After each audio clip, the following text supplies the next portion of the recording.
warning slide last Wednesday. Unfortunately, it hasn't rained too much since then. The owners of the crumbled house are staying elsewhere. Two of the other houses down there are not safe to occupy now. Three other homeowners say further sliding threatens them, and they don't know where to turn. And if there was water involved, it was because of a sprinkler system, not because of an act of God. And so it's hard to make a case that it was a landslide that has that damaged our house, and yet that's what the insurance company is on face value saying. Well, the neighbors below are all intertwined in a debris field, as you can see, that has mercifully remained mostly dry since last Wednesday. I talked to City Development Services spokesman earlier this afternoon. Poor baby. Speculate about the city actually levying fines against these property owners for not clearing up the mess. He says the city is willing to consult and support their effort, but straightening out the debris field below is essentially up to the property owners and their insurance companies. We're reporting live here in Southwest Portland. Jim Hyde for 4 o'clock news. Thank you, Jim. Some bad economic news in Portland this afternoon as a major employer announces massive job cuts. Daimler Trucks North America says it's going to shut down its truck-making plant in Portland by June of 2010. KPTV's David Wilson spoke with workers today and joins us outside Daimler now with more. Yeah, behind me is the headquarters for Daimler's North America headquarters, and officials today announced here that at least 900 workers in manufacturing will be cut. Difficult news for many people who say they've spent their lives here building trucks. Workers tell Fox 12 they learned this morning that Daimler would eliminate their positions by June of 2010, about 20 months away.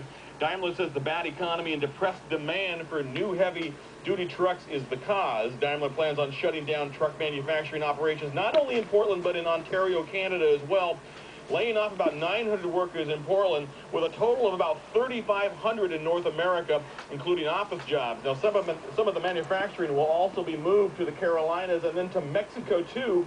Workers say in 2002 they made concessions to the company, taking wage cuts and other losses to keep jobs in Portland.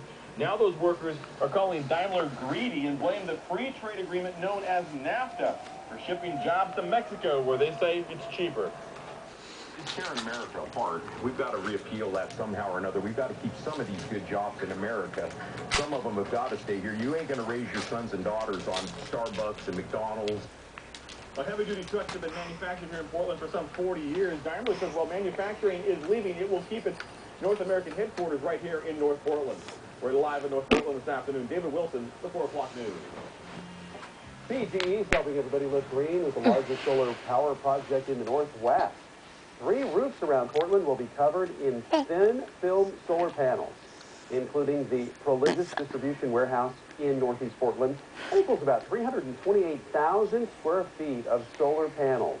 BGE hopes to have the solar panels connected to the grid by December. The project is going to produce 1.1 megawatts of electricity, which is enough to power more than 500 homes. Well, students at the German-American School of Portland got to leave the classroom today and spend some time on the German Hip-Hop Express. Should I play a song for you? Yeah! The bus is outfitted with a sound system inside and painted in the colors of the German flag on the outside. Students at the school in Beaverton packed onto the bus to learn about geography, history, and the culture of Germany. They introduced their own song, which they turned into a rap to learn how to speak the language. I've been in Malaysia, Singapore, New Zealand, Australia, all over the world, and it was so successful that we think it's a good idea to come with the bus, to bring the students in the bus and to show Germany is much cooler than Bavaria. Kind of hear it there. The bus has been touring the world for 6 years. All right, meteorologist Drew Jackson is here now with your first weather at 4:30, and he promises not to rap. Yeah, you definitely wouldn't want to see that, Wayne. Let's look outside here live this afternoon. You can see how gorgeous it is from our river camera. The flags, though, kind of pointing straight out, so a bit of a breeze blowing out of the northwest here. You're looking up the Willamette River towards the south, of course, through the Rock Island Bridge, and the sky is clear. Take a look at the forecast for the night tonight. It'll stay mainly clear to the cool east side, with temperatures dipping into the upper 20s in spots. Some fog developing in the Willamette Valley by tomorrow morning, but otherwise mainly clear sky. Now, look at the 7-day forecast here. We'll show you that we do stay somewhat cloudy later tomorrow through Thursday. Some showers possible as well, but the weekend looking dry. More on that, plus specifics about the rest of the forecast for Oregon and Southwest Washington in a few minutes.